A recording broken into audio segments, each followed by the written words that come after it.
Wong pinter kuwi seneng proses. Wong bodoh seneng hasil. Jadi kalau orang pinter itu suka menikmati proses.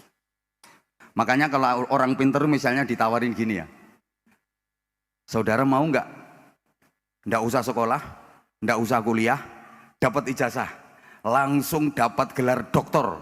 Ini kalau orang pinter, nggak mau. Dia nggak bakalan mau. Gak cocok, nggak sekolah, nggak kuliah, kok jadi dokter. Ini orang pinter. Tapi kalau orang goblok, ditawari kayak gitu, saman gelem tah? Gak ada sekolah, gak ada kuliah, langsung jadi dokter, guyu. Terus entek piro.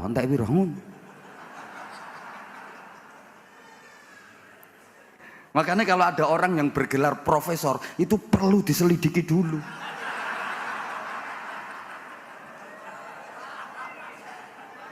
Jangan-jangan kayak yang belakangan tadi. Entek piro, no. Ijen Prof. Ini kalau enggak yang berani ngejoloki profesor itu berarti levelnya di atas profesor. Gitu.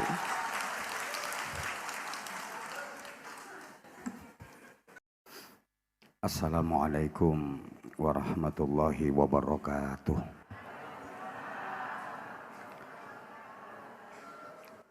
Bismillahirrahmanirrahim. Alhamdulillahilladzi ahallan nikah wa harramas sifah. Asyhadu an la ilaha illallah wahdahu la syarikalah. Al-Malikul Fattah. Wa asyhadu anna Muhammadan abduhu wa rasuluh. Ad-da'i ila sabilin najah. Allahumma salli wa sallim wa barik ala nabiyyina Muhammadin ruknis shalah wa ala alihi wa ashabihi dhawil falah. Amma ba'd. Yang sama-sama kita hormati Ibu Hajjah Suharti Arifin, Ibu Hajjah Suntana Sungkar, Ibu Hajjah Sulastri. Mudah-mudahan beliau-beliau dikaruniai Allah panjang umur, sehat wa'afiyah fi ta'atillah, dan istiqomah dalam ibadah. Yang kita hormati Mas Didik, Mas Koko, Mas Wawan, bersama seluruh zuriyah dari almarhum Pak Mudhar dan almarhum Pak Jauhar Arifin. Mudah-mudahan bisa mewarisi perjuangan-perjuangan beliau berdua. Seluruh manajemen dari PT Polowi Jogosari, pengurus yayasan yang saya hormati,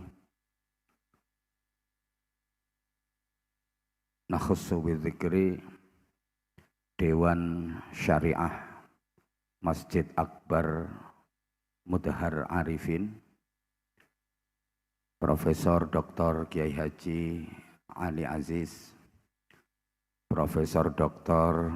Kiai Haji Ahmad Zahra, Profesor Dr. Kiai Haji Syafiq Mughni, yang harusnya beliau-beliau bertiga yang kasih tausiah dan mauidhah hasanah, karena beliau bertiga profesor dan saya hanya provokator.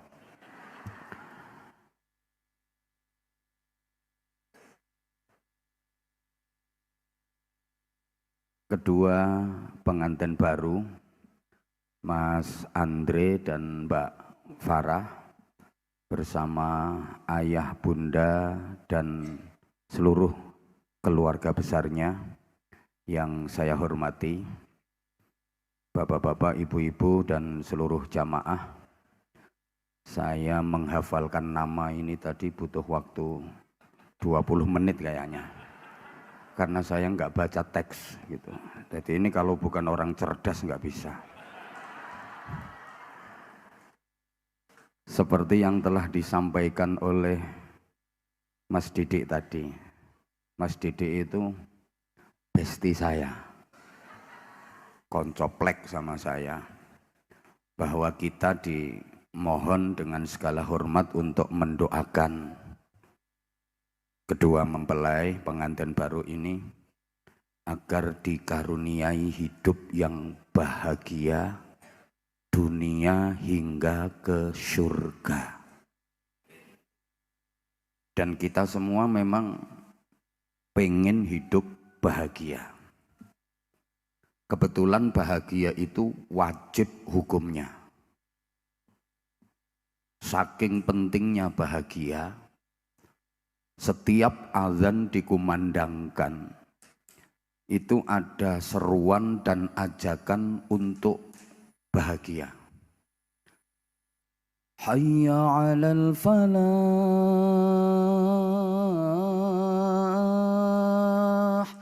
Ayo bahagia. Di Masjid Akbar Mudhar Arifin ini juga masih pakai hayya 'alal falah apa dirubah ya? Oh masih pakai hayya 'alal falah. Ini saking pentingnya bahagia. Setiap azan dikumandangkan ada seruan dan ajakan untuk bahagia. Kenapa kita harus bahagia? Mari kita ingat sabda Rasulullah Muhammad sallallahu alaihi wasallam yang ini juga menjadi prinsip dasar dari almarhum Pak Mudhar yang videonya tadi sama-sama kita simak. Khairun nas anfa'uhum linnas. Sebaik-baik manusia itu yang hidupnya bisa memberi manfaat kepada sesama manusia. Sebaik-baik manusia itu yang bisa berbagi manfaat kepada orang lain. Sebaik-baik manusia itu yang bisa membahagiakan orang lain. Berbagi manfaat itu berarti kan membahagiakan orang. Manusia yang baik adalah manusia yang bisa berbagi kebahagiaan. Dan tidak mungkin bisa berbagi kebahagiaan kalau dia sendiri tidak bahagia. Hanya orang bahagia yang bisa berbagi kebahagiaan. Kalau dirinya sendiri nggak bahagia, mana mungkin bisa berbagi bahagia kepada orang lain. Kayak gini loh, hanya orang berduit yang bisa bagi-bagi duit. Lah nek potonganmu sing nang mburi-mburi kae, ya mana mungkin bisa berbagi duit wong dirimu tidak gablek duit. Jadi hanya orang bahagia yang bisa berbagi kebahagiaan. Makanya kita harus bahagia. Para jamaah, kalau kita pengen bahagia, ya kita harus usaha. Kenapa harus usaha? Apa Allah nggak bisa bikin orang bahagia tanpa usaha? Ya bisa banget. Allah itu maha kuasa, Allah itu maha segalanya. Allah bisa saja bikin orang bahagia tanpa orang itu harus usaha. Tapi kenapa kita harus usaha? Ini tujuannya supaya kebahagiaan itu lebih sempurna. Jadi usaha itu menyempurnakan kebahagiaan. Saya tahu kok, sampean-sampean semua itu maunya, udah nggak usah kerja, nggak usah ngapa-ngapain, bangun tidur terus di bawah bantal itu ada tumpukan duit. Nggih napa nggih? Ketara. Padahal misalnya itu sampean dapat, nggak nikmat. Nggak nikmat. Nikmat dan bahagia itu Kalau sampean kerja keras, peras keringat, banting tulang, petentengan, setelah dengan usaha yang keras luar biasa, dapat hasil, dapat duit, itu nikmat dan bahagia luar biasa. Coba untuk memudahkan pemahaman, Bapak Ibu pilih mana? Nggak usah ngapa-ngapain, langsung punya anak, sama ngapa-ngapain dulu baru punya anak. Ayo bapak sampean pilih ndi? Wis gak lapo-lapo langsung duwe anak, karo lapo-lapo dhisik lagi duwe anak, pilih ndi? Yo pilih lapo-lapo, sing enak iku lapo-lapo Ya ngapa-ngapain dulu, terus diulang-ulang. Jadi lapo-lapo dhisik terus dibolan baleni lagi duwe anak. Nggak lapo-lapo kok moro-moro duwe anak, bingung sampean. Jadi misalnya Bapak Ibu itu ndak usah kerja, ndak usah apa, terus dapat hasil, dapat duit, itu kurang nikmat, kurang bahagia. Saya datang ke sini nggak usah ngapa-ngapain, langsung sama Mas Didik dikasih duit 3 koper, ndak enak, makanya saya harus ceramah dulu.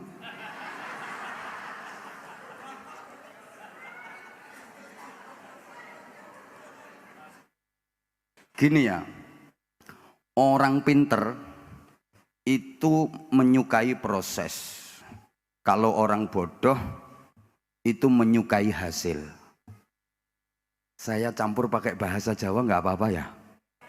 Ya ini yang dari Sunda ada sekitar 20.000 orang. Jadi saya menghargai keluarga yang dari Tasikmalaya, jadi ada bahasa Indonesianya.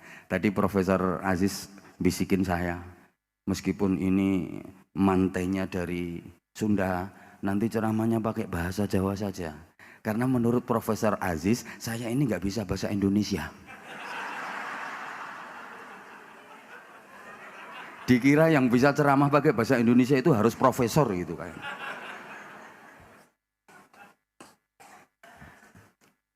Wong pinter kuwi seneng proses. Wong bodoh seneng hasil. Jadi kalau orang pinter itu suka menikmati proses. Makanya kalau orang pinter misalnya ditawarin gini ya, saudara mau nggak? Nggak usah sekolah, nggak usah kuliah, dapat ijazah, langsung dapat gelar doktor. Ini kalau orang pinter nggak mau. Dia nggak bakalan mau. Gak cocok, nggak sekolah, nggak kuliah kok jadi dokter. Ini orang pinter. Tapi kalau orang goblok ditawari kayak gitu, saman gelem tah? Gak ada sekolah, gak ada kuliah, langsung jadi dokter, guyu. Terus entek piro.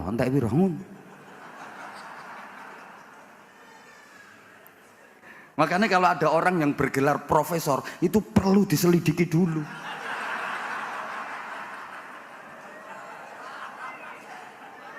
Jangan-jangan kayak yang belakangan tadi. Entek piro, no. Ijen Prof. Ini kalau enggak yang berani gojologi profesor itu berarti levelnya di atas profesor. Gitu.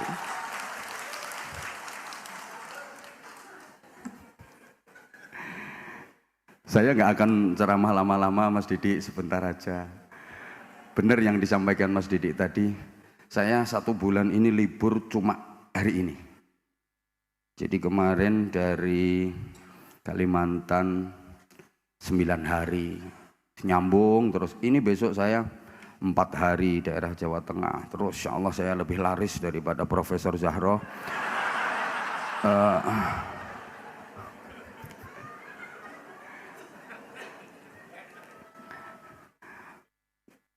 Untuk merealisasikan bahagia itu, setidaknya malam ini saya hanya ingin mengingatkan kepada pengantin baru khususnya dan pengantin-pengantin kawak umumnya. Justru yang perlu diingatkan itu pengantin-pengantin kawak ya. Kalau pengantin baru itu semuanya serba hati-hati. Setidaknya ada 6 harapan asasi hidup manusia muslim agar hidup benar-benar bermakna. Dan 6 harapan asasi ini sesungguhnya kita sudah sering diingatkan setiap berinteraksi sosial. bahwa setiap kita mengharapkan 6 hal ini. Supaya hidup benar-benar bermakna, hidup itu 1 harus selamat. 2, hidup itu harus sehat. 3, hidup itu harus nikmat. 4, hidup itu harus manfaat. 5, hidup itu harus terhormat. Dan yang ke-6, hidup itu harus sukses dunia akhirat. 6 kata yang akhirnya at. Ini nggak gampang loh, profesor pun belum tentu bisa.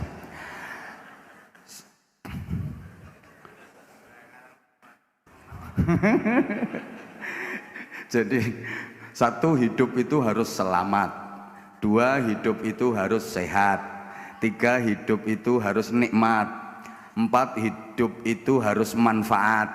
5, hidup itu harus terhormat.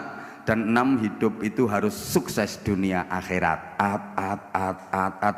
Dan ada rangkaiannya. Nah, kalau hanya sekedar at gampang, tapi yang terangkai dan nanti penuh dengan filosofi, ini yang nggak gampang, makanya mahal. Jadi saya uraikan sebentar saja ya. Mohon izin Mas Didi, sekarang hitungannya per menit.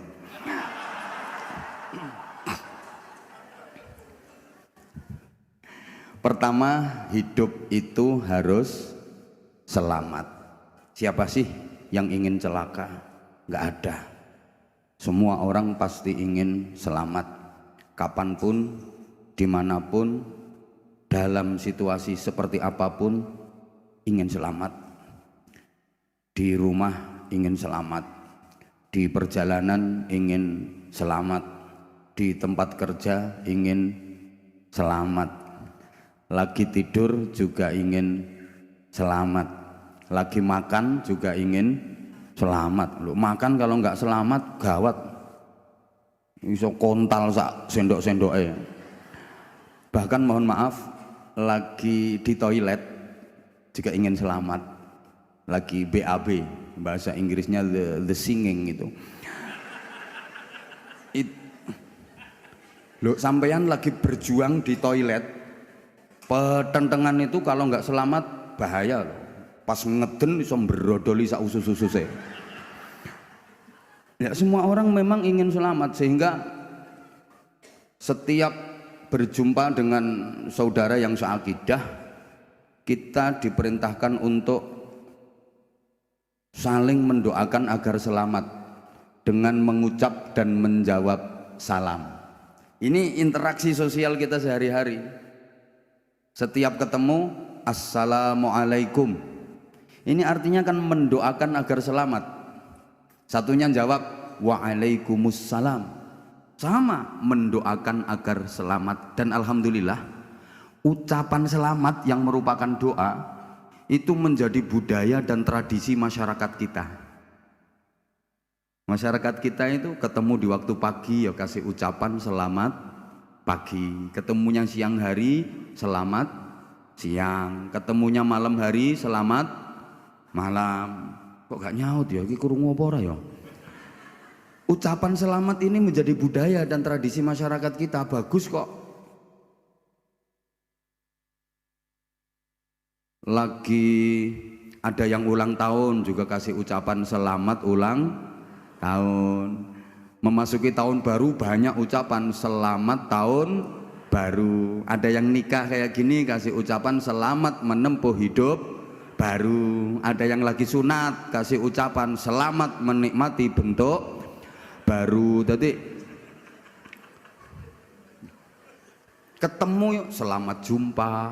Ada orang temennya bepergian selamat jalan. Pisahan selamat tinggal. Selamat berpisah. Jadi ucapan selamat ini benar-benar menjadi budaya. Sampai orang Jawa itu punya anak laki-laki kasih nama Selamat. Ya karena kita pengen selamat.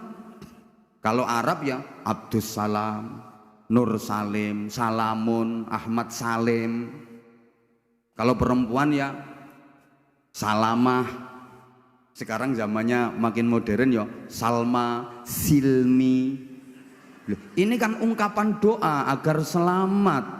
Sampai di truk-truk Polowijo itu banyak yang dikasih tulisan utamakan selamat. Karena memang semua kita pengen selamat. Mbah-mbah kita dulu itu punya tradisi selamatan. Karena butuhnya hidup selamat. Semua kita pengen selamat. Tapi mohon maaf, ternyata tidak mudah untuk mendapatkan hidup selamat. Banyak anak-anak kita yang dalam bergaulnya tidak selamat. Yang laki-laki ada yang kena narkoba, ada yang mohon maaf banget ikut geng klite, ada yang sekarang lagi marak ngeslot. Yo, sing tahu ngelakoni guyu, judi online. Ini kan berarti pergaulannya anak-anak kita itu tidak selamat. Yang perempuan juga ada yang pergaulannya tidak selamat karena kena imbas pemilu, perkawinan hamil dahulu. Ada pejabat yang tidak selamat. Bahkan kadang-kadang jabatannya udah tinggi. Ada juga ustadz yang tidak selamat. Loh, dikira kalau udah ustadz mesti selamat. Ada profesor yang tidak selamat. Ada kena plagiasi terus dicopot gelar profesornya karena ternyata disertasinya bukan milik dia kok. Makanya bertiga ini juga perlu di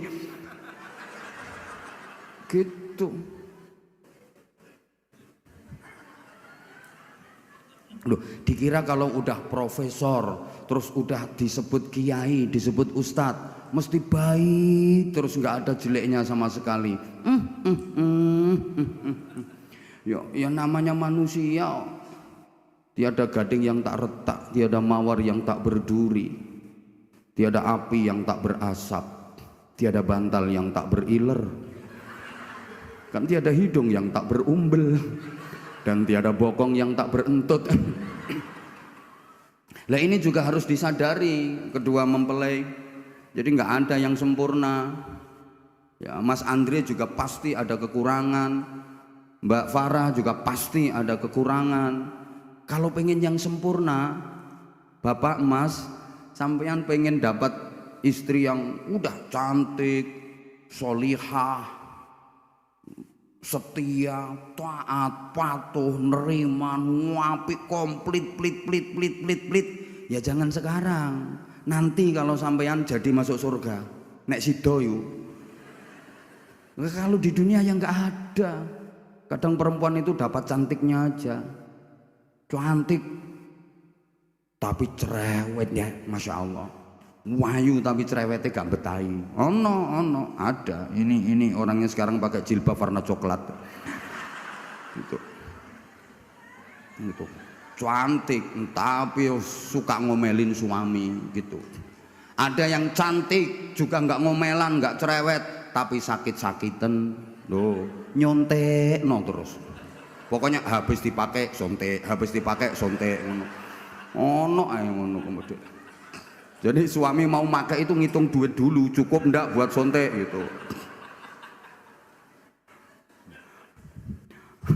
Ada yang maaf, wajahnya biasa-biasa, nggak cantik, tapi sehat, nggak pernah sakit, kuat. Jadi apa-apa digotongi kabeh ngono. Kuat. Sambar petir mencelat tok petire. Ya sama, laki-laki juga gitu. Ngono lho, wes. Ya. Lah, selamat itu juga harus kita ikhtiari. Ucapan kita harus ucapan yang menyelamatkan. Perilaku kita harus perilaku yang menyelamatkan. Nah, saya titip soal ucapan ini penting karena salamatul insan fi hifdzil lisan. Selamat dan tidaknya manusia itu tergantung bagaimana dia menjaga lesannya. Karena mulut santan binasa, karena mulut badan binasa. Hati-hati menjaga lesan kita. Kata Nabi, al-lisan kalbun akurun fasjunhu. Lesan itu seperti anjing galak yang betul-betul harus dikekang, harus dipenjarakan, harus dikendalikan. Ucapan kita itu ternyata menentukan nasib kita juga. Kita akan diperlakukan seperti apa Tergantung apa yang diucapkan oleh lisan kita. Kalau yang diucapkan oleh lisan baik, insya Allah kita akan diperlakukan baik. Tapi kalau yang diucapkan oleh lisan itu buruk, kita pun akan diperlakukan buruk. Coba ibu kalau nggak percaya, pagi besok ibu berdiri di tepi jalan, ada orang lewat, ibu kasih ucapan halo, pasti ibu akan dapat perlakuan halo juga. Ada orang lewat lagi, ibu kasih ucapan hai, pasti ibu akan dapat perlakuan hai juga. Ada orang lewat lagi, ibu kasih ucapan yang baik, assalamualaikum. Ada orang lewat lagi, ibu kasih ucapan yang baik, assalamualaikum. Ada lagi yang lewat, ibu kasih ucapan yang baik, assalamualaikum. Pasti ibu akan dapat perlakuan baik pula. Waalaikumsalam, waalaikumsalam, waalaikumsalam, waalaikumsalam. Atau bapak besok boleh berdiri di tepi jalan, ada orang lewat, coba bapak kasih ucapan picek. Nggak sampai 3 menit ndelosor sampean.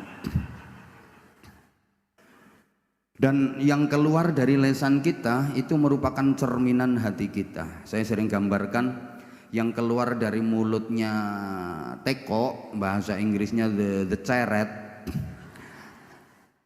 Ini nanti yang Sunda nggak ngerti ceret itu apa. Yang keluar dari cucuknya ceret, yaitu apa yang menjadi isinya ceret. Kalau ceret itu dalam isinya teh, dituangin, gak ngerti dituangin, disuntek. Dari cucuknya ya keluar teh. Ceret kalau dalam isinya kopi, disuntek, dituangin, dari cucuknya yang keluar ya kopi. Ayo tobu nyaut. Ceret kalau dalam isinya jahe, dituangin, disuntek, dari cucuknya pasti keluar jahe. Bapak ikut nyaut. Ceret kalau dalam isinya susu, dituangin, disuntek, dari cucuknya pasti keluar susu. Kalau yang keluar susu Pak, pasti 2. Makanya susu itu pasti 2. Kalau cuma 1, su. Lah iya toh. Susu itu 2, susu. Kalau 1 namanya, lah kalau 2, kalau 3, lah ngono. Saya kok jadi ingat ya. Saya tuh pernah ya tengah-tengah perjalanan ngaji itu, anak-anak tak bilangin mampir dulu istirahat ke kantin. Saya kalau mampir kayak gitu suka nyamar saya, jadi pakai kaos, saya selalu bawa topi, biasanya pakai topi terus kacamata hitam, nyamar karena wajahku kan wajah pasaran. Capek diajak selfie, diajak foto sama orang. Biasa saya jauh lebih terkenal daripada Profesor Ali Aziz. Izin Prof, nggak berani bantah, emang fakta. Coba subscribernya beliau berapa? Dikit, saya udah 3 juta.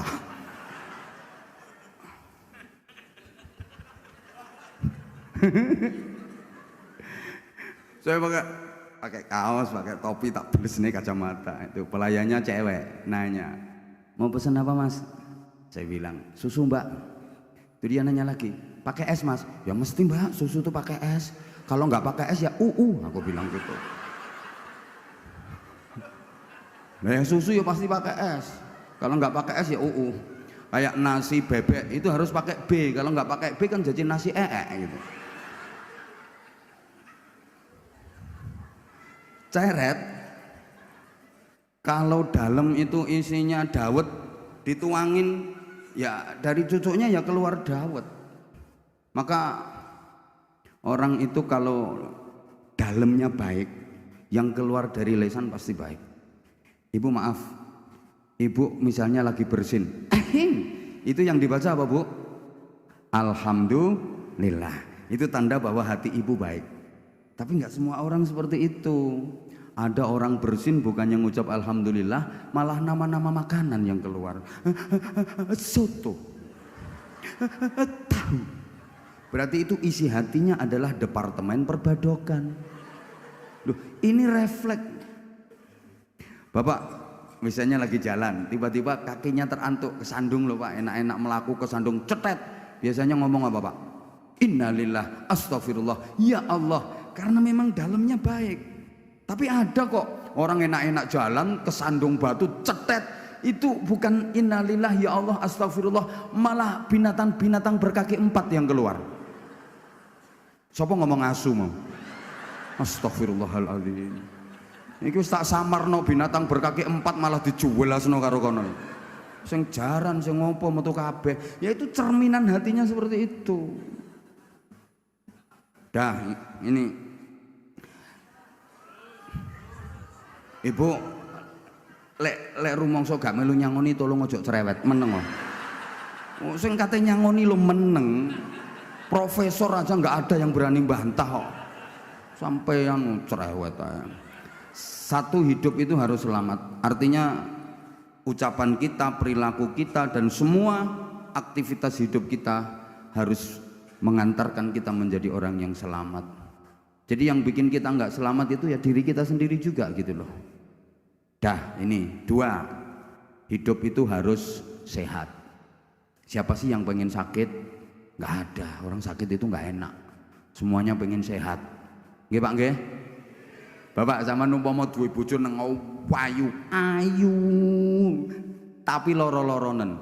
Kayak apa, Pak? Dikeloni nang kumat mengine. Ngik. Antek turune ngorok sisan. Ngikrok. Kowe ngeloni bojo padha karo ngeloni traktor, Pak. Turun jaba. Ibu sama, sampean misalnya punya suami ganteng, gagah, tinggi besar, duitnya banyak, tapi sakit-sakitan, ayo diobat-abitno meneng. Bingung sampean. Iki urip ta mati wong iki. Mosok dioncat-ancit nang kok gak ono sing ngungkil-ungkil balas. Bingung sampean. Makanya sehat itu penting. Ya Allah. Duh. Ketika kita berinteraksi, coba ketemu sama saudara, ketemu sama teman, setelah bertegur sapa mengucapkan salam, yang ditanyakan pertama pasti kabar tentang kesehatan. Saking pentingnya. Assalamualaikum. Waalaikumsalam. Gimana kabarnya? Sehat? Mesti gitu. Assalamualaikum. Waalaikumsalam. Ya apa kabarnya Mbak? Sehat ta? Ya laki sama perempuan itu beda. Ini loh yang Profesor Zahro nggak bisa itu yang kayak gini. Makanya mahal saya.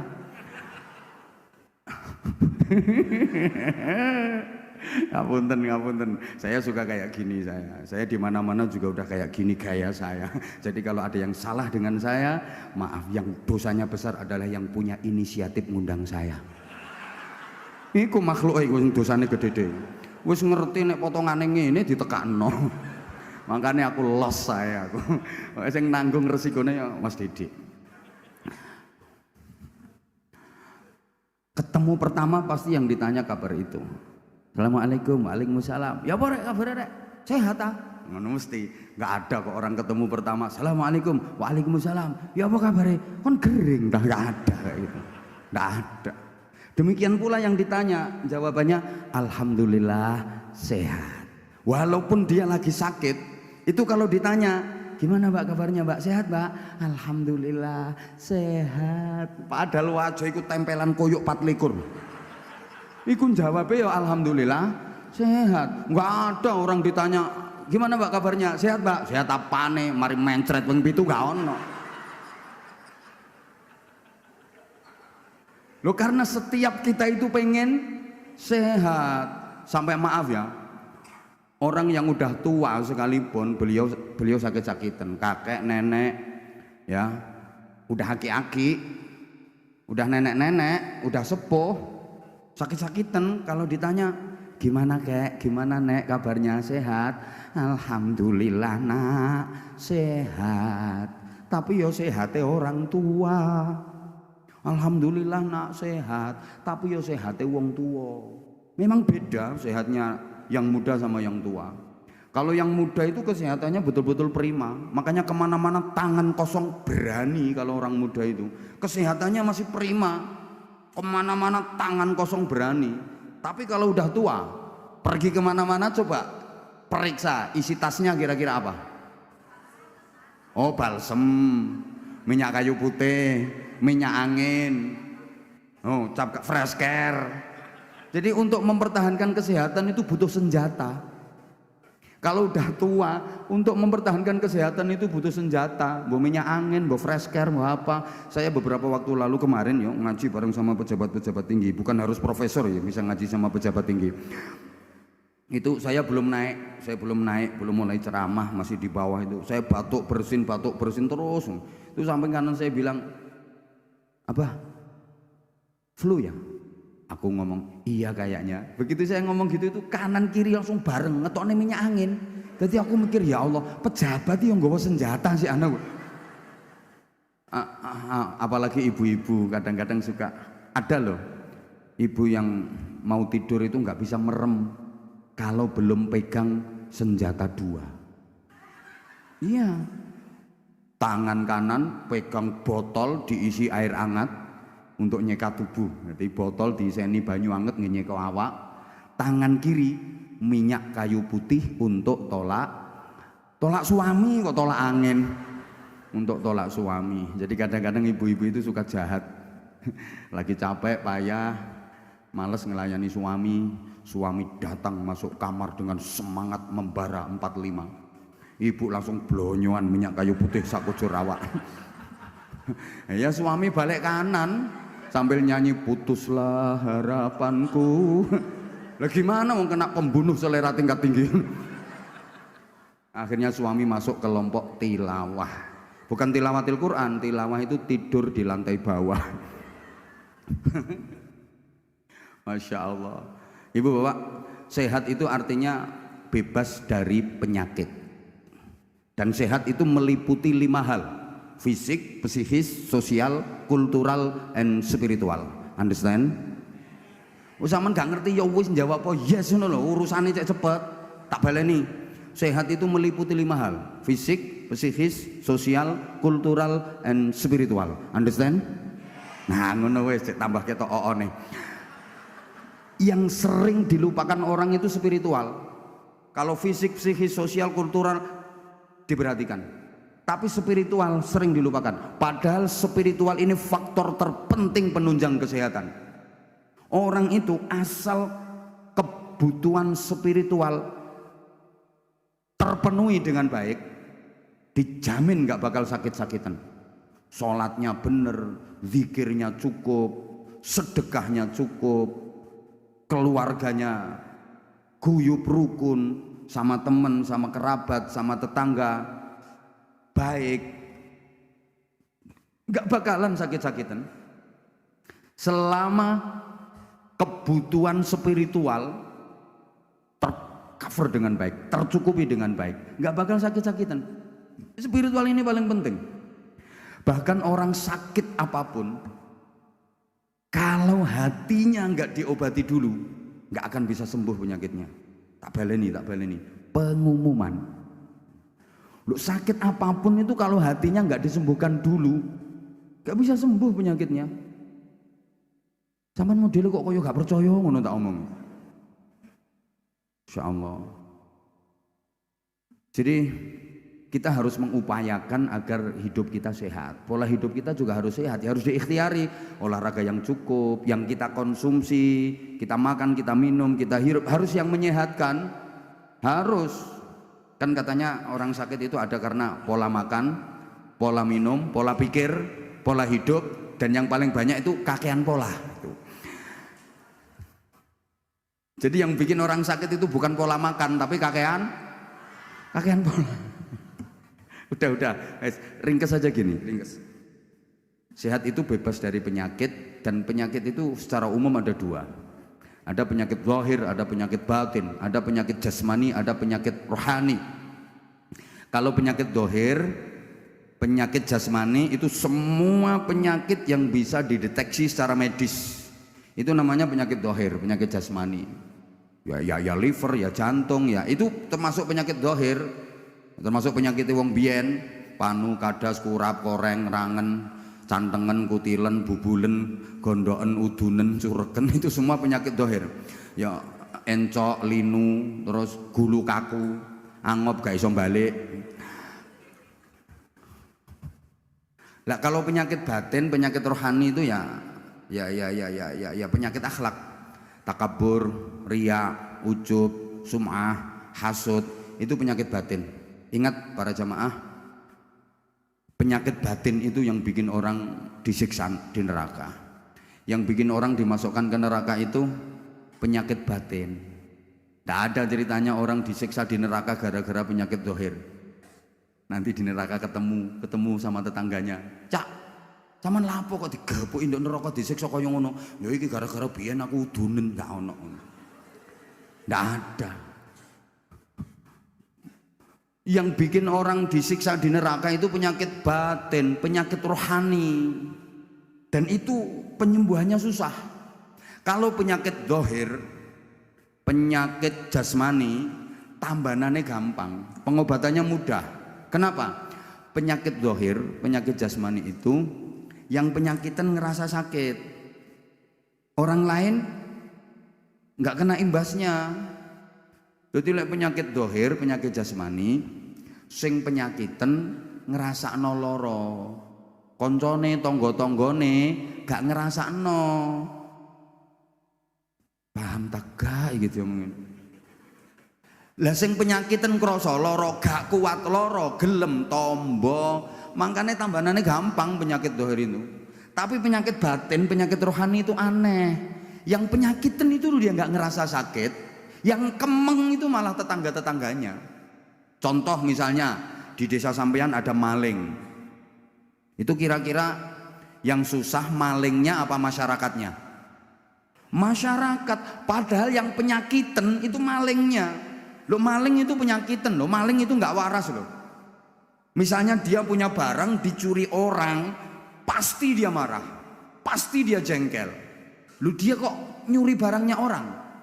Dekne iki umpama duwe barang dicolong wong, dekne mangkel. Lo kok nyolong barangnya wong? Penyakitan niku, gak waras iku. Bu, tolong dijawab sayang, biar aku semangat. Bu, sampean lek dirasani wong mangkel napa mboten? Lah, sampean yo tahu ngrasani wong. Nah, berarti gak waras. Gak waras berarti. Niku penyakitan niku. Ya Allah, emane rek ayu-ayu do gendeng. Sakit itu.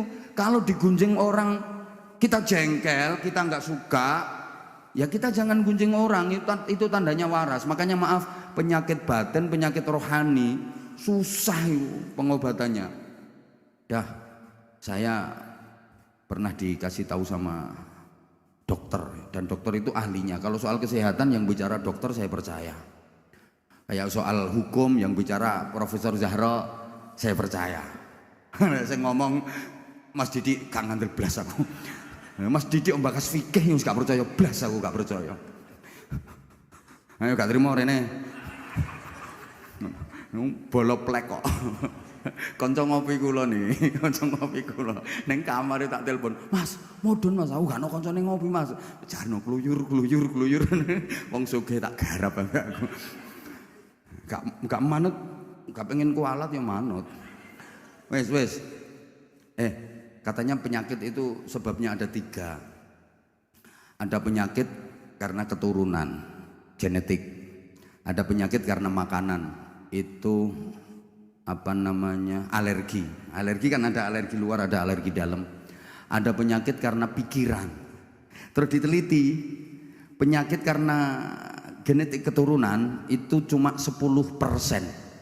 Makanya kita nggak boleh takut berlebihan ya. Kalau ada orang yang disinyalir diindikasi punya penyakit keturunan terus kita kucilkan, apalagi sampai dijauhi, dikucilkan, itu dosa, nggak boleh. Coba bayangkan, misalnya yang punya penyakit keturunan itu kita atau keluarga kita, terus dikucilkan sama masyarakat, kayak apa perasaannya? Toh itu hanya 10%. Ada orang yang dianggap punya penyakit keturunan terus punya anak 10, paling yang kena penyakit keturunan itu 1-2, yang 8 enggak kok. Ibu jangan takut berlebihan, kadang jahat ibu-ibu. Ada orang mau ngambil menantu gagal gara-gara diprovokasi sama tetangganya. "Mbak, katanya mau ngambil menantu si Anu itu, Mbak." "Iya, harinya udah jadi kok, tinggal akad nikah." "Mbak, kalau bisa dibatalin." "Nggak denger apa? Itu bapaknya itu kenceng manis, anaknya mesti kenceng kecut itu."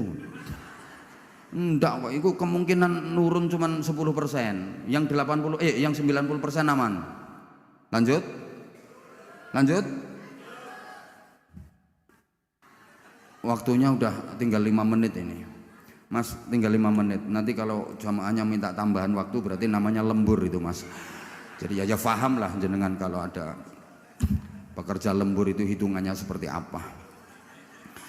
Penyakit karena makanan itu 15%. Berarti yang 80% enggak apa-apa. Cuman kalau misalnya ada sakit terus periksa ke dokter disuruh tarak, nggak boleh makan ini, nggak boleh makan ini, sebenarnya nggak apa-apa kok. Kalau nggak percaya tanyakan sama Profesor Ahmad Zahra ini. Nggak ada larangan, Nabi nggak pernah melarang jangan makan ini enggak. Yang penting halalan thayyiban, syukur-syukur mubarakan. 2, tidak berlebihan. Kalau berlebihan nggak boleh, jangankan orang sakit. Orang sehat aja nggak boleh berlebihan. Saya itu malah prihatin loh kalau ada orang sakit. Ini kamu sakit ini nggak boleh makan ini, sakit ini nggak boleh makan ini. Saya itu malah kasihan. Wes kering, kepingin apa-apa gak oleh, tambah cepet mati ngono. Aslinya nggak apa-apa. Misalnya sampean kena asam urat. Katanya kalau asam urat itu nggak boleh makan apa? Mbok gak nyau tok. Ya jeruan, gorengan. Kalau kolesterol nggak boleh makan udang, nggak boleh makan kepiting, nggak apa-apa. Sebenarnya nggak apa-apa. Yang penting 1, jangan berlebihan. Ojo akeh-akeh. 2, habis makan gak usah periksa. Garai konangan kok. Nggak apa-apa, sementing nggak berlebihan. Nah, 3, penyakit karena pikiran, ini paling banyak, 75%. Jadi banyak orang sakit itu bukan karena keturunan, bukan karena makanan, tapi karena pikiran. Saya ulang ya, banyak orang sakit-sakitan itu bukan karena keturunan, bukan karena makanan, tapi karena pikiran. Kakehan pikiran. Makanya aku gak tau roh, ono wong gendeng kok watuk, pilek gak tau roh. Wong gendeng-gendeng itu, padahal mereka itu keleleran, kehujanan, kepanasan, dirubung laler, tapi demurus sehat-sehat. Kemarin waktu Covid merajalela, wong gendeng 0%, nggak ada yang terpapar, sehat-sehat. Makanya sampean lek kepingin sehat, gendeng. Kan dekne gak mikir. Sing gampang penyakit ini profesor kakan pikiran. Mikir ya. Nah, terus diteliti, Bapak Ibu diteliti. Laki-laki sama perempuan itu umumnya lebih cepat mati laki-laki. Bapak-bapak, sampean ki siap-siap rodok gampang mati, Pak. Loh kenapa? Kok umumnya lebih cepat mati laki-laki daripada perempuan? Ya karena itu karakter tadi. Wong lanang ini seneng mikir, gak patek seneng ngomong. Lah nek wong wedok kan seneng ngomong, gak patek seneng mikir.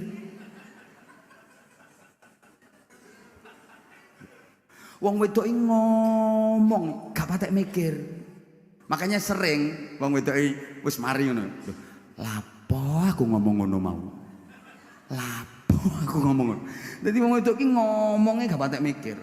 Nenek wong lanang mikir gak patek ngomong. Wong lanang iku lali, lek kakean pikiran iku nggarai penyakit. Kakean ngomong gak apa-apa biasa. Umpama kakean omong iku nggarai penyakit, penceramah-penceramah gering kabeh. Guru-guru TK bareng gering-gering wong kakean ngomong. Ndak apa-apa kakean ngomong. Lah nek kakean pikiran itu Pak yang nggarai penyakit. Nah, nek wong wedok iku ngomong, wong wedok dijak lunga bojone pergi kemana itu. Weruh ana omah apik, gak kira meneng. Ya, omah iku apik ya. Jare sing lanang, iya apik. Omah apik ngono ku mbangun tak tukulan saya. Ya mbangun omah kok tukulan. Lah sampean iso mbangun tak gak ya? Gak iso ya tukang. Lah sampean kok gak nyeluk tukang ya? Ana tukang nganggur. Dadi wong lanang jawabe tas tapi pikirane ngenes. Bojoku kok ngomong omah apik, mikir. Wong wedok dijak dolen nang keluargane sing sugih, weruh meja kursi apik. Gak kira meneng. Tangane neritis ndemak-ndemak. Kursi iki apik ya Yahya. Ya apik. Kursi ngene iki oleh teko ndi ya? Toko. Nek tuku nandi ya? Toko. Saman weruh tokone ya? Ya weruh, toko ngono gak weruh. Lah saman kok gak tuku ya? Gak seneng modele aku. Jawabnya ya tas-tas. Tapi pikirannya ngenes, mikir. Lah orang itu kalau mikir terus sarafnya kaku. Kalau sarafnya udah kaku, penyakit gampang masuk. Makanya maaf, saya kalau ceramah di mana-mana jamaah tak ajak guyon sampai aku supaya sarafnya kendu. Orang itu kalau seneng, ketawa, seneng, bahagia, sarafnya kendor. Kalau sarafnya kendor, atine seneng, penyakit gak gampang mlebu. Wong nyaprut betutut susah, sarape kaku, penyakit gampang mlebu, terus meneng terus mati. Makanya dokter dimanapun kalau mau nyontek pasien itu pasti dikendorin dulu sarafnya, nggak langsung castus brasbrus, enggak. Diajak ngobrol dulu, ibu rumahnya mana? Gosari Pak Dokter, karo diisik bokonge. Ya pakai kapas yang dingin nyes itu loh. Mungkin dilihat kok, wah ini masih kaku ini, belum bisa disuntik ini. Ditanya lagi, Gosari sebelah mana Bu? Itu loh Pak Dokter sebelah Masjid Mudhar Arifin.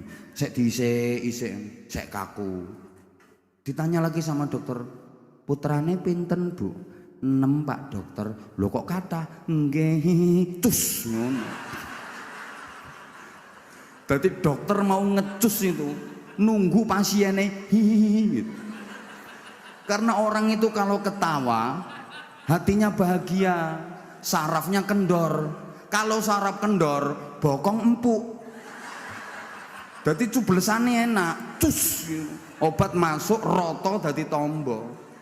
Lah orang kalau betutut cemberut susah, saraf kaku. Kalau saraf kaku bokong ngatos, cublesane alot, kadang jarume bengkong. Akhirnya dokter nggih tangan loro keretek cetok. Ya obatnya nggak masuk, cuma bokongnya tok sing mentol. Lah ini ilmunya dokter ya. Manusia itu sarafnya kaku apa kendor itu tandanya di pantat. Tengerane nduk bokong, makanya titenono Pak, wong wedok lemu kok kapan guyu, bokongnya mesti mobat mabit ini Pak. Dibonceng sepeda motor iso kocek kabeh. Ini mergo sarape kendor iku. Memang kane wis urip yo aja digawe susah. Halo? La takhaf wa la tahzan. Disuruh bahagia kok. Apalagi susah perkara donya. Sampeyan kalau khawatir besok makan apa, besok nggak bisa makan, itu dosa besar. Sampeyan sama halnya dengan melecehkan Allah. Allah itu menjamin rezeki seluruh makhluknya. Loh kok Anda khawatir besok nggak makan? Dosa besar itu. Berarti Anda meragukan Allah. Allah menjamin rezeki seluruh makhluk. Loh kok sama nanti khawatir, aku menemangan apa? Dosa gede ya mbak. Gajah ini gak sekolah, ya lemu-lemu.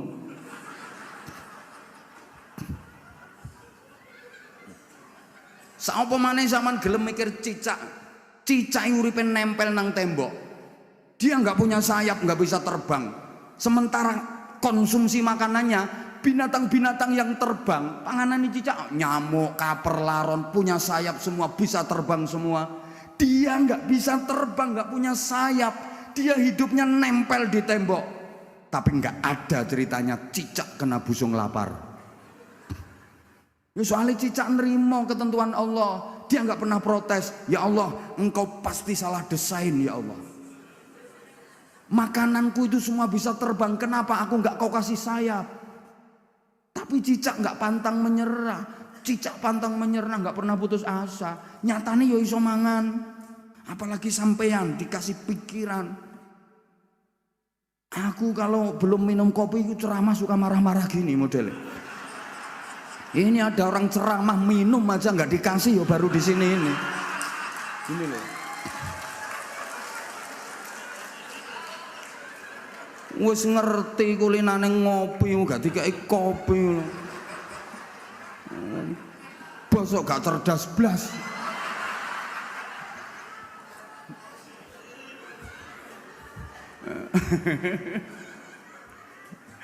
Ya Allah. Moga-moga sehat kabeh. Nah, dan ibadah itu menyehatkan. Ngaji kayak gini menyehatkan banget. Semua ibadah kalau kita kerjakan dengan benar itu menyehatkan. Sumu tasihu, berpuasalah kalian maka pasti kalian akan sehat. Puasa menyehatkan, haji menyehatkan, umroh menyehatkan, sholat menyehatkan. Loh, gerakan sholat itu gerakan yang luar biasa dari segi kesehatan, jauh lebih dahsyat daripada dampak senam-senam yang ada sekarang. Makanya ibu-ibu sampean asal sholatnya bener, udah 7 waktu, zuhur, asar, maghrib, isya, tahajud, subuh, duha. Jangan hanya 5 waktu. Tambah sholat-sholat sunnah. Sehat bu, dan tubuh ibu akan ideal. Nggak usah idalidul senam, nggak usah.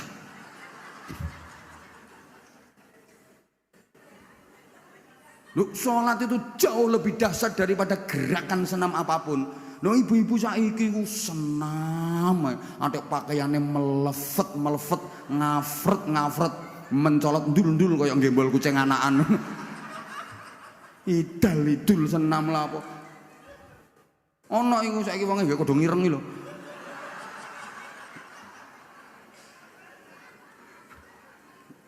Gregeten aku. Lah senam sekarang itu Bu, lah senam-senam yang ada sekarang itu udah diiringi musik, gerakannya banyak yang erotis. Apa itu? Islam iki biar gak kena dikondes. Loh, saya kalau ngelihat seperti itu sebenarnya seneng juga bu. Cuma ya terkendala status.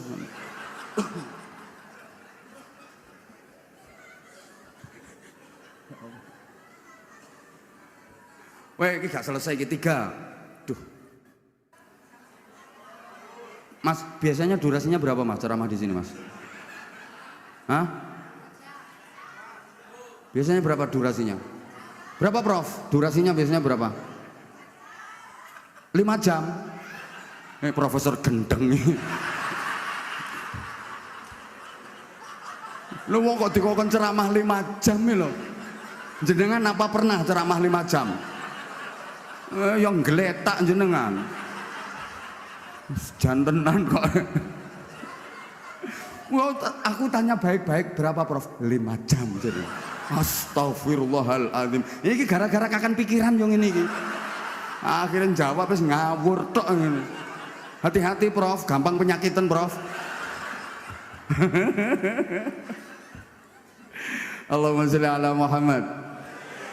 Nah sekarang yang ketiga, ini bahas kalau di kalangan kita udah biasa bu, gojlokan model kayak gini, Profesor Ali Aziz, Profesor Zahro, Profesor Safik, gojlok-gojlokan ini udah biasa di kalangan kita kan ilmuwan,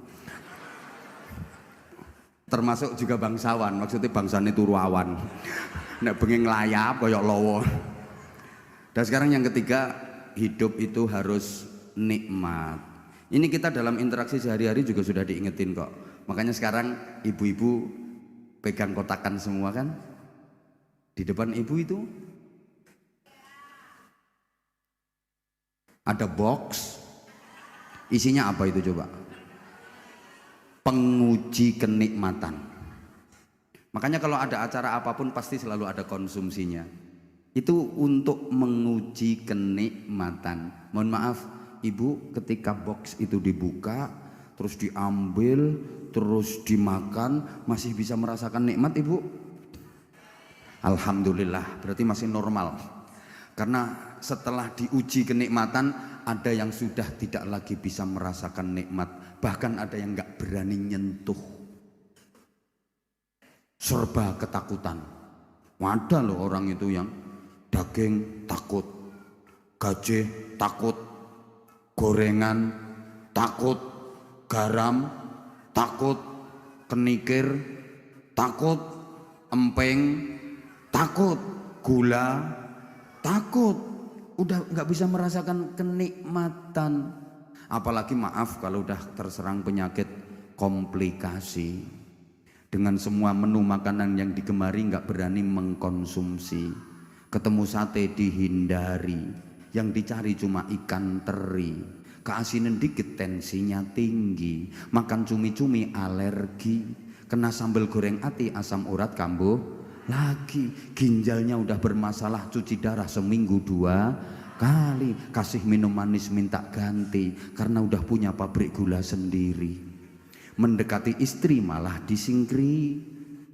Meskipun minum obat kuat tetap aja nggak bisa berdiri. Rencananya mau naik 3 kali hanya bisa sekali. Itu pun memaksakan diri. Lah kalau udah nggak bisa menikmati, kadang diajak prasmanan model kayak gini, jalan berdua suami istri. Saya pernah ngelihat sendiri, kasihan sama si suami. Pengen ini mau ngambil dibentak sama istrinya, pengen ini mau ngambil dibentak sama istrinya. Nyedok kekel ditampel, ojo iku, eling penyakitmu. Ganti mau ngambil soto, iku yo gak oleh. Aku ngomongnya dokter, ganti katanya jukuk sate, pengen cepet mati ta. Akhirnya sing lanang kari dulungap urip matane tok. Udah nggak lagi bisa merasakan nikmat. Padahal setiap kita pengen Allahumma sholli ala Muhammad. Ibu maaf, nikmat itu nggak harus enak ya. Nikmat sama enak itu beda. Beda. Yo beda. Mbok gak dirungokno.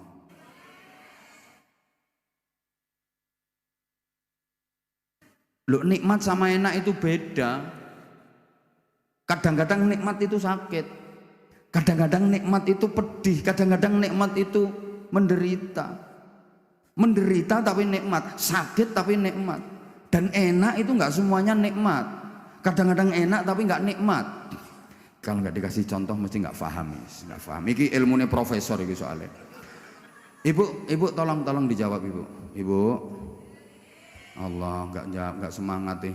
Dilanjut apa enggak ini? Ibu saya tanya, dicubit itu sakit apa sakit bu? Kurang semangat. Dicubit itu sakit apa sakit? Sakit. Tapi kalau yang nyubit orang yang dicintai, misalnya kamu dicubit sama aku, sakit apa enggak? Sakit. Kalau bilang nggak sakit bohong. Sakit tapi terasa nikmat. Kenapa? Karena yang nyubit orang yang dicintai. Saking senenge mbok nganti siwel gak diobati. Malah dibeset diambakno. Nggo kenang-kenangan. Besok ketemu temen dipamerno. Mbak, iki lho Mbak, dijewet Abah Hamzah. Sakit tapi terasa nikmat. Bu, ibu datang ke sini tadi jam berapa?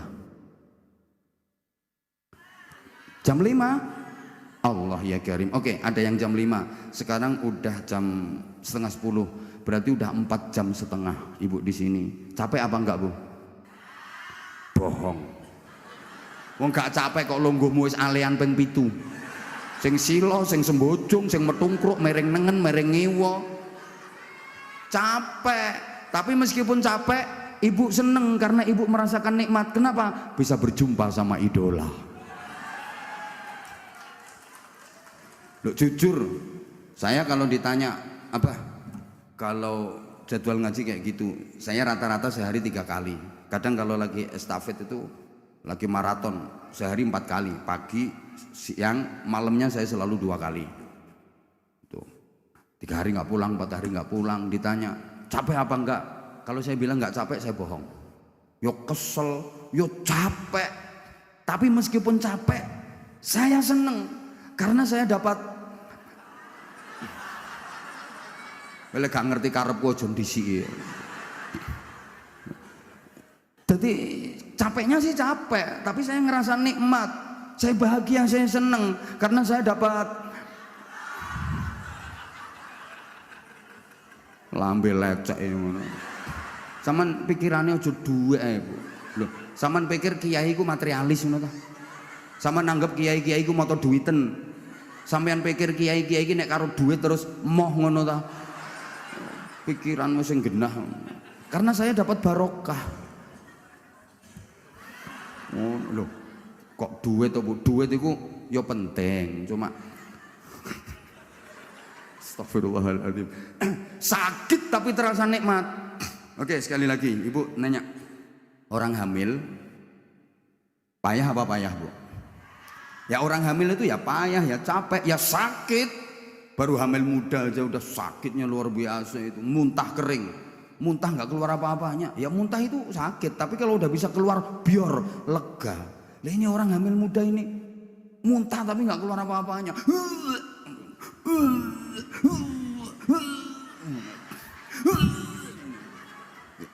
Siapa ngomong pernah ngalamin mau? Itu sakitnya udah luar biasa. Terus makin hari makin gede, kandungannya makin gede, perempuannya yang hamil itu makin degek, makin degek. Ya Allah ya Karim, terus semakin berat, terus gak iso diselehne. Ya kok misalnya kena diselehno, tepak repot masak selehno, kok mari centelno meneh, ndak bisa. Capek, payah. Tapi kalau yang dikandung itu anak dari suami yang dicintai, nikmat. Hamil itu capek, payah, sakit. Tapi kalau janin yang dikandung itu anak dari suami yang dicintai, nikmat. Tengah malam ibunya tidur, bayinya nendang, dial, nyunjuk ke atas, sakit tapi nikmat. Saking nikmatnya sampai suaminya dibangunin, ya, bangun sebentar ya, kilo ya, proyeknya sampeyan ya, garapan polai.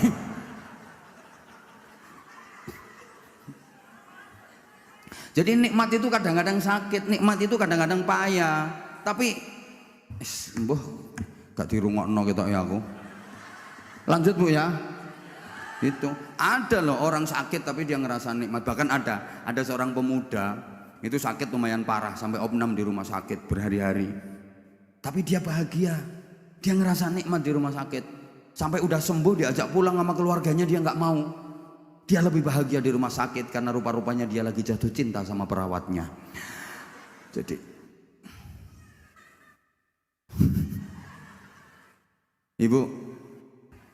Ibu makan di restoran mewah sama makan di tengah sawah lebih enak mana? Nah, sawah anjane potonganmu gak tahu nang restoran. Enaknya lebih enak di restoran mewah, semua menu ada.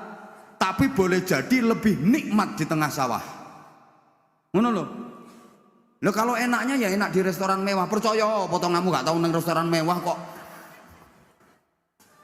Loh enaknya enak di restoran mewah, tapi nikmatnya bisa jadi lebih nikmat di tengah sawah.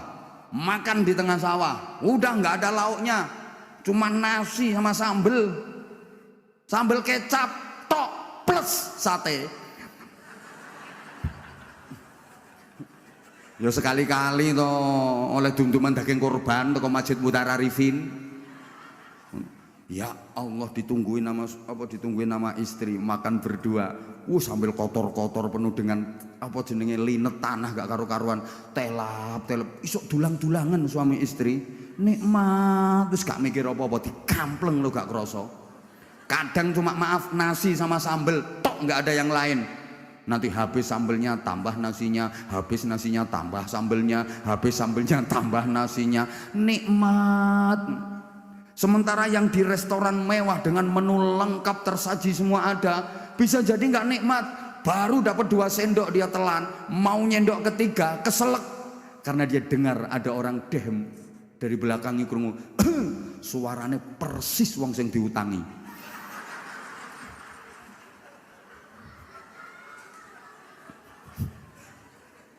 Bu, tidur di hotel bintang 5 dengan spring bed yang spesial paling mahal, dengan tidur beralaskan kardus, enak mana? Yolah kardus meneh anjane potonganmu gak tau turu hotel. Loh, enaknya ya enak tidur di hotel bintang 5 itu, tapi bisa jadi lebih nikmat yang tidur beralaskan kardus. Gak percaya? turu lemekan kardus kerusek. Mimpinya masuk restoran. Telap-telap mangan, ngombene es degan. Ngelilir iler sing disedot.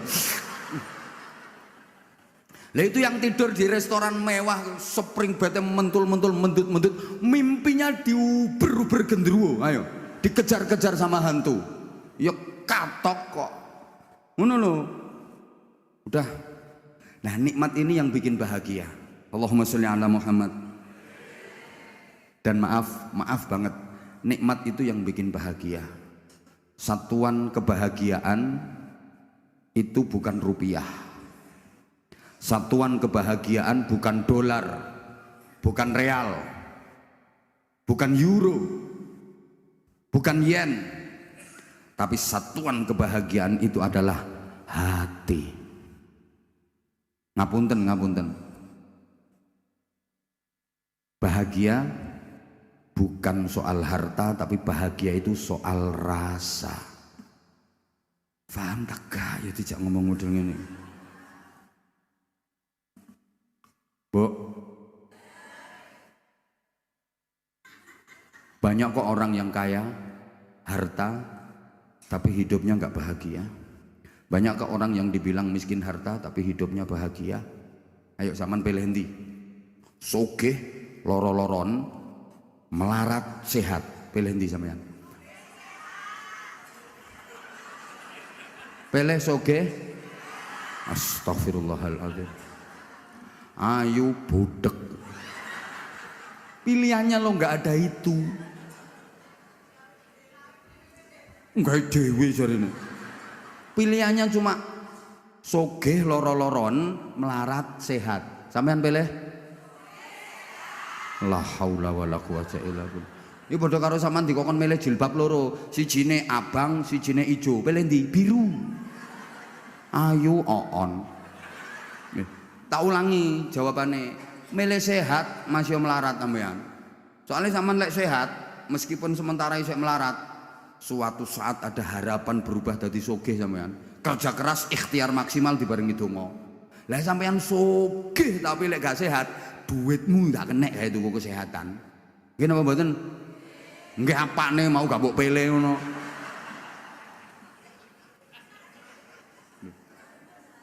Bu, saiki ana sogeh mobile mewah-mewah tok Bu. Paling murah regane 5 miliar mobile, jejer pitu. Tapi dekne kena stroke berat. Nah coba, sing numpaki mobile malah supire, pembantune, dekne terima numpak gledekan. Dorong kursi roda. Lha apa artine duwe mobil mewah pitu? Tumpakane gledekan, duitnya triliunan, tapi uripe nang ruang ICU. Makan minum impus, ngoyo ngeseng diselang, nuripe kare.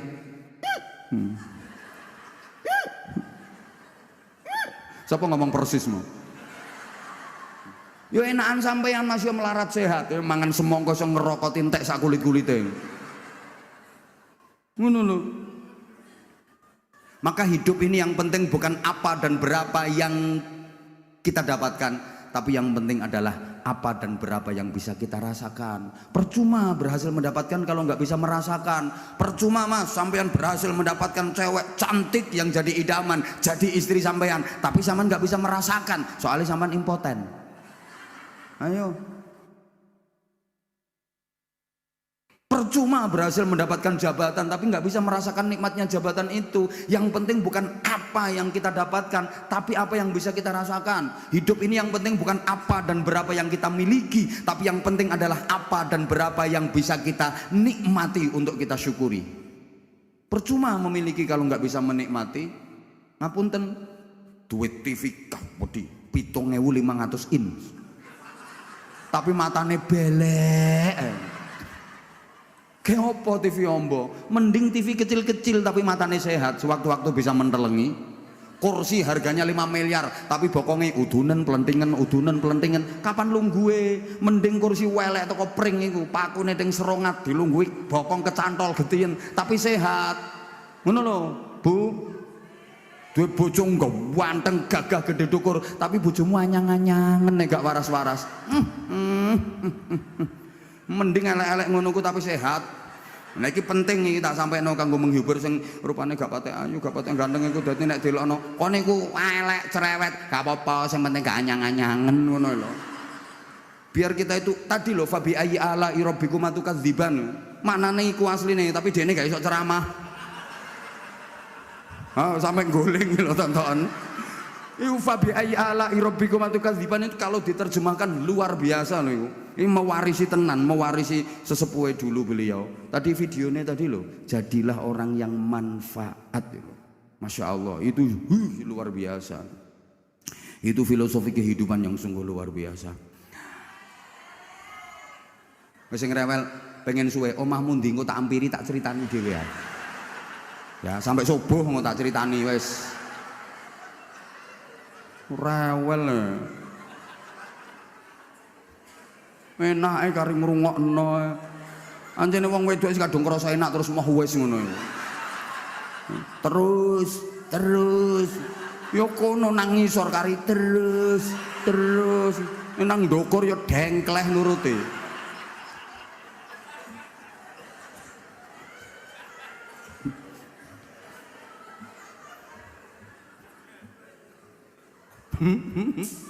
Tiga, empat ya, empat. Ngono iku modele. Wis mari tiga kok tiga meneh. Wong wedoke ngono ku gayane, wis mari bareng sek meneh. Wis mari sek meneh ngono. Gayae. Yang keempat, hidup harus manfaat. Ya, sekecil apapun asal kemanfaatan itu bisa kita lakukan. Jadi orang sukses itu adalah orang yang bisa melakukan hal yang manfaat kapanpun dimanapun sekecil apapun, itu orang sukses. Jadi untuk jadi orang yang manfaat itu nggak harus punya jabatan dulu, nggak harus kaya dulu, ndak. Sampean kepengen manfaat ngenteni soge, lah kapan manfaatmu? Mau sampean sampai mati ki rencanane melarat. Lho soge melarati pawaan kok, potongan kok, wis to. Ya Allah. Lah nek kita orang kecil, ya lakukan hal yang kecil gitu loh Bu. Bapak nek ukuranmu ku jentik.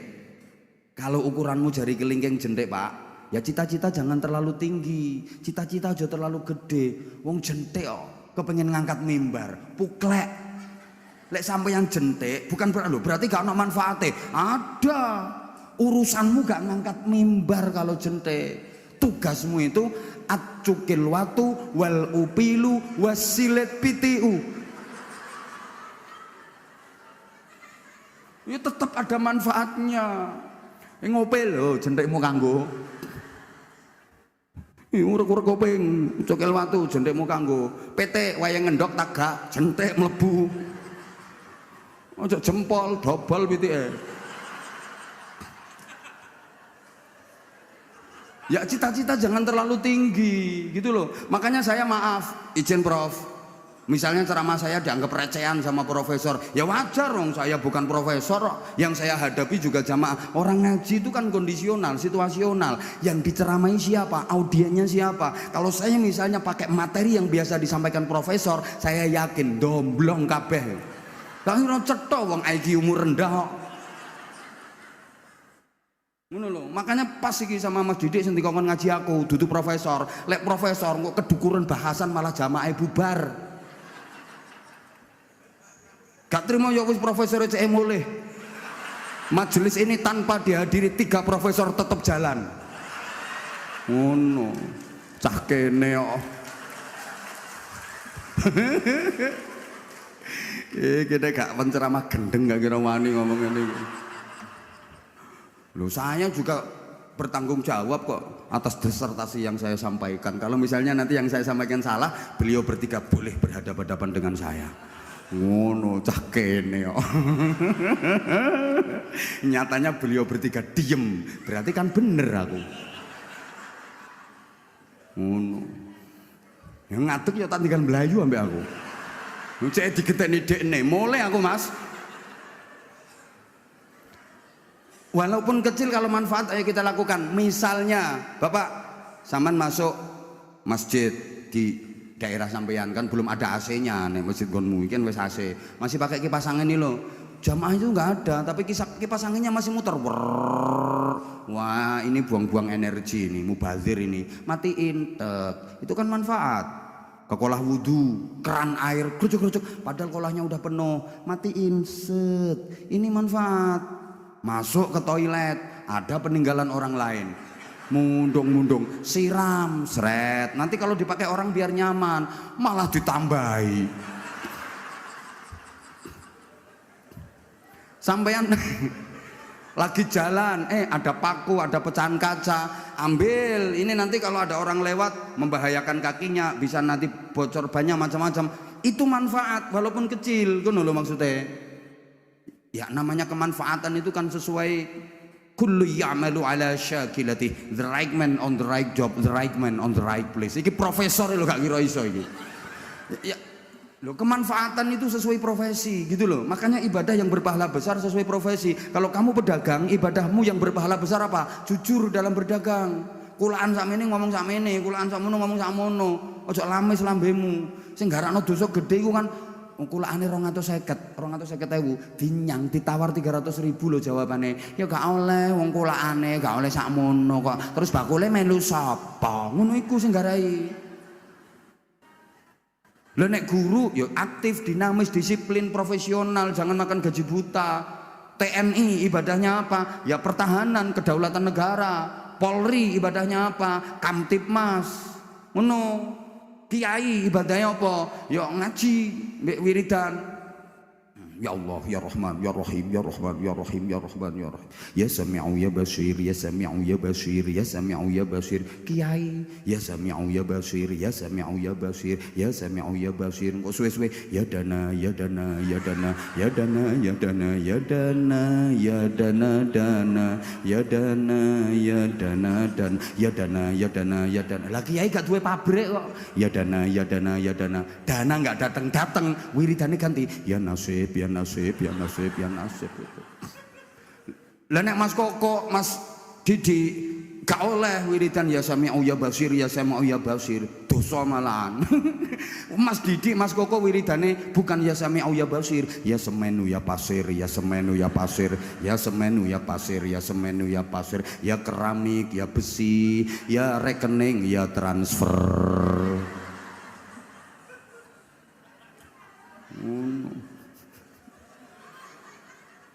Lah kalau pejabat ya ibadahnya kebijakan. Ngono, Profesor Zahra, Profesor Syafiq, Profesor Aziz, ibadahnya apa? Intisyarul ilmi. Itu ibadahnya. Aku malah nuturi profesor. Ini jadi lainnya utangmu akeh, hutangmu banyak, ibadahnya apa? Ibadah yang berpahala besar. Kamu kerja keras, nyari duit biar bisa ngelunasi utang. Jangan salah. Utangnya wakeh, hutang banyak, ke masjid tiap hari. Lunas apa enggak utangnya? Lunas, lek bendino nyolongi kotak amal.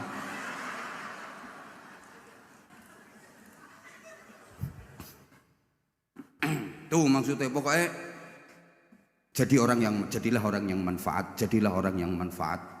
Ya. Untuk manfaat untuk keluarga, manfaat untuk masyarakat, manfaat untuk umat. Cocok aku prinsipnya Mudhar Arifin yang cocok pol. Lebih-lebih banyak membangun masjid di mana-mana. Insya Allah sebentar lagi membangun juga masjid di pesantren kami. Jadi ini saya hanya sekedar mengingatkan saja. Ya semenu ya pasir, ya semenu ya pasir, ya rekening ya transfer. Makanya kemarin Mas Didi waktu ke rumah tak bilangin, andai kan ini yang ke rumah ini anak buahnya Mas, tak tolak ambil aku. Udah, anak buahnya kan udah nelpon ke asisten saya, udah nelpon ke tim penjadwalan, berkali-kali nelpon. Ya nggak ada jadwal, ya nggak ada. Lah kok bose moro dewi. Ampun. Bilang sini nggak usah doa Mas, aku nggak butuh dongai sampean. Mudah-mudahan pondok nyanyi gak butuh dongane sampean aku. Gak butuh dongane sampean. Wong sugih ndonga ngerusak hadis. Lah iya Prof, qiwamud dunya bi arba'ati asya, izin Prof. Satu bi ilmil ulama. Loh itu loh, ibadahnya ulama itu pakai ilmu.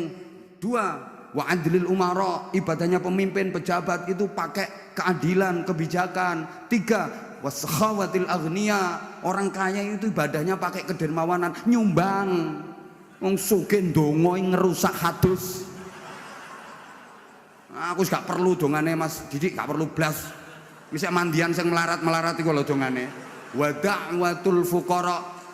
Dongane wong melarat iki bagian donga. Makane titenono.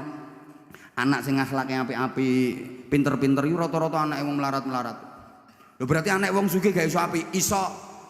Wong sugih sing anake apik-apik itu bukan wong sugih sing sregep ndonga. Mergo dongane wong sugih gak mandi.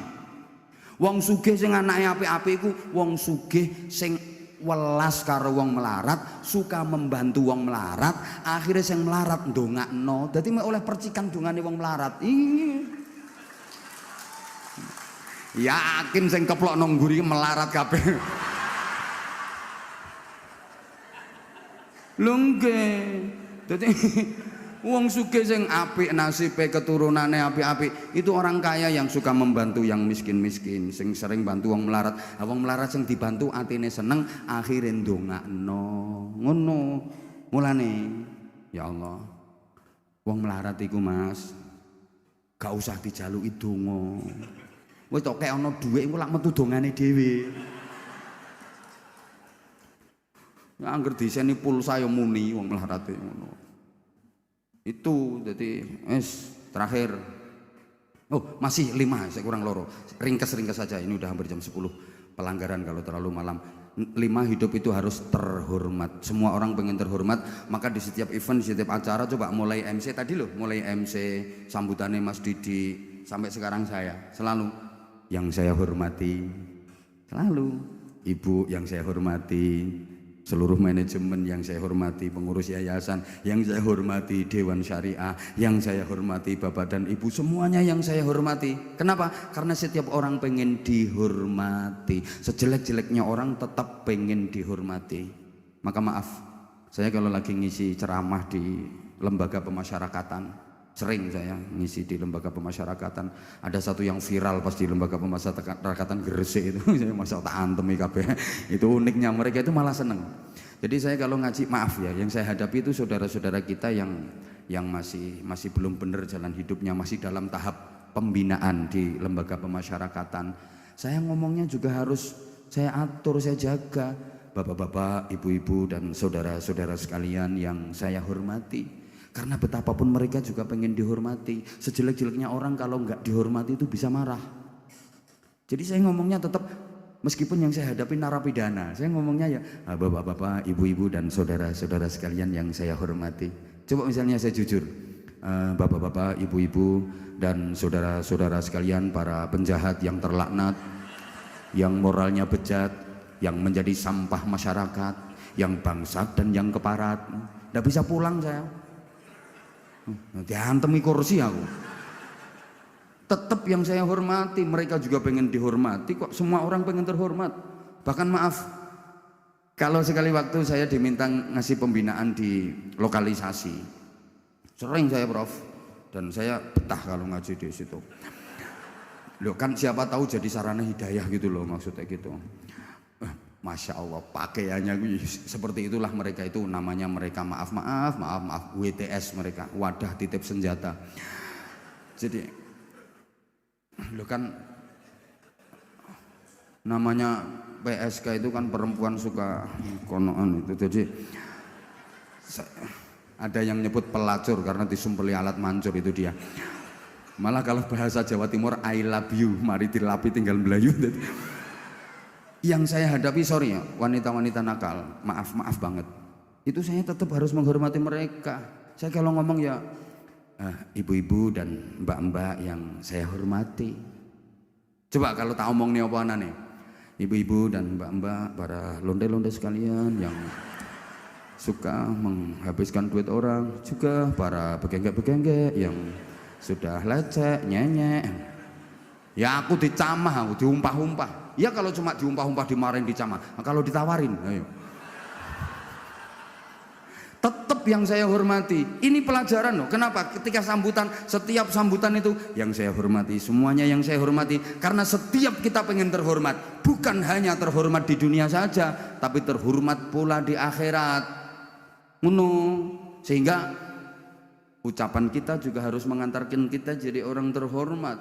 Perilaku kita harus mengantarkan kita agar kita jadi orang terhormat. Terhormatnya dunia akhirat. Terakhir, hidup itu harus sukses dunia akhirat. Ini tadi loh prinsipnya. Saya terinspirasi dari video yang diputar tadi. Subhanallah.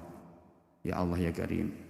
Jadi tercermin dalam doa yang sering disebut doa sapu jagat. Rabbana atina fid dunya hasanah wa fil akhirati hasanah wa qina adzabannar. Ya Allah, berikanlah kepada kami kebaikan di dunia.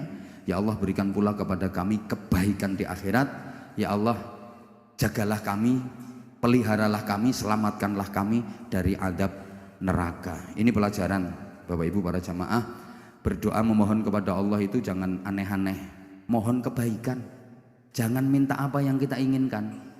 Karena apa yang kita inginkan, kalaupun misalnya dikasih sama Allah, belum tentu itu jadi kebaikan. Beda kalau kita mintanya kebaikan. Ya Allah, aku mohon kepadamu kebaikan di dunia. Apa itu? Apa saja yang menyangkut urusan dunia, jadikan itu kebaikan buat kami. Wow, ini keren doa ini. Ya Allah, berikan kepada kami kebaikan di akhirat. Urusan apa? Apapun yang menyangkut urusan akhirat, berikan kami kebaikan. Jadi kalau berdoa itu jangan minta apa yang kita inginkan. Karena apa yang kita inginkan itu belum tentu jadi kebaikan. Boleh jadi dikasih sama Allah, tapi nggak jadi kebaikan. Yang di belakang, maaf ya, rata-rata sampean kan pengen sugih, nggih, ketoro. Ada enek wong ngomong wis gak apa-apa melarat ya wis malah enak. Iku asline wong ngempet iku. Ngempet asline. Tapi kenapa sama Allah kok nggak dijadikan kaya? Karena menurut Allah yang baik bagi sampean itu gak sugih. Soalnya umpama sampean kok sugih malah bahaya. Keberkan donya iso pilek sampean. Lho nggih. Makanya menurut Allah sampean ki wis ngono iku ae. Kebutuhanmu aja dicukupi ambek Gusti Allah. Selama itu bernama kebutuhan, pasti dicukupi sama Allah. Lah yang sampean merasa kurang itu bukan kebutuhan, kepinginan. Kepinginanmu kedukuran. Potonganmu pengen dua helikopter. Ini mbok paham mbok enggak ngene iki dijak ngomong. Pokoke nek bahasan rondok jero ngene iki terus plong. Aku sedih ngomong mbek wong sing model ngene iki. Lah kalau yang kita minta kebaikan, semua yang diberikan Allah kepada kita itu berdampak baik. Gitu loh Bu. Sampeyan minta ya Allah aku lu nyuwun dadi wong sugih, duit kathah, tapi sama Allah sampean gak didadekno sugih, gak dikai duit akeh. Karena menurut Allah yang baik buat sampeyan itu duit titik ae. Sampeyan uripe sederhana ae aja sugih-sugih. Soale sampean duitnya akeh sugih malah bahaya. Semoga-moga paham. Gak paham ya wis. Halo? Nah ini juga mengajarkan kepada kita ndonga iki enggak usah terlalu dawa. Ndonga diamini wong sak pirang-pirang kate kedawan, tak jamin gak mandi. Soalnya sing amin lo gak ikhlas. Men.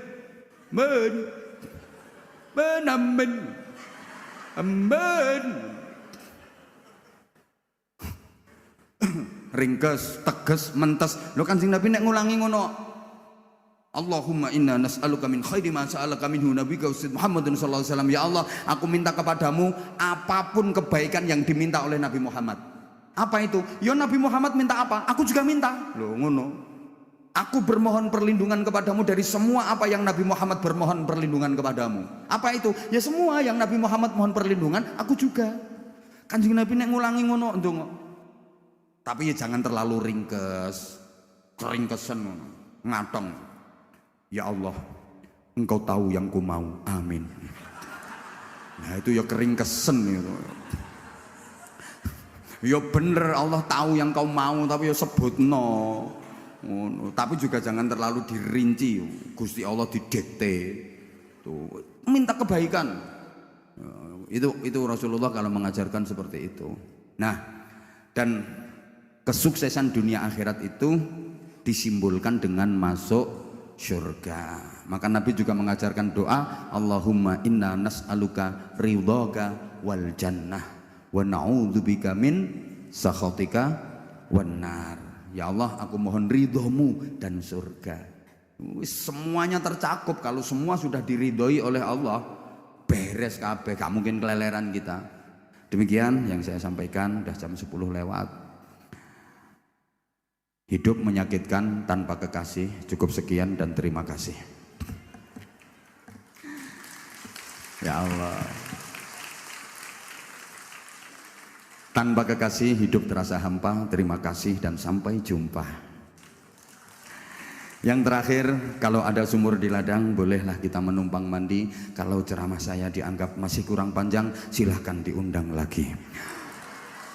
Saya mohon maaf banget. Ini di masjid, Bu, saya mau ngaji manten yang terlalu vulgar ya, ndak etis. Apalagi ini ada profesor-profesor yang luar biasa. Mohon maaf para profesor kalau yang saya sampaikan bukan konsumsi penjenengan, tapi setidaknya namanya profesor, walaupun remeh dan receh materi saya, insya Allah akan menjadi bahan buat beliau-beliau.